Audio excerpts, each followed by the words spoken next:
Guys, magsasaing tayo ng okra. Masarap ito guys. Isawsaw lang natin to sa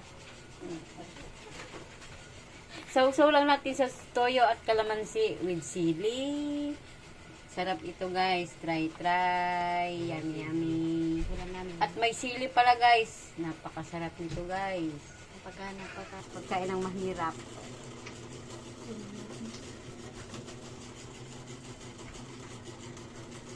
Yummy to guys. Okra lang yung ulam namin. Saka tuyo.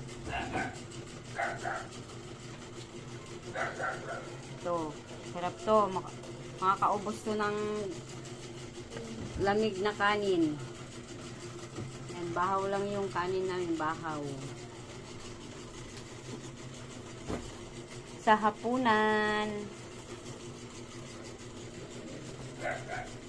Okra.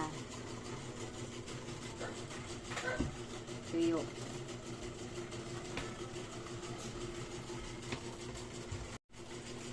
Ihalo na lang natin guys para hindi na magsaw-saw. Sarap siya pag nakahalo dito sa tuyo.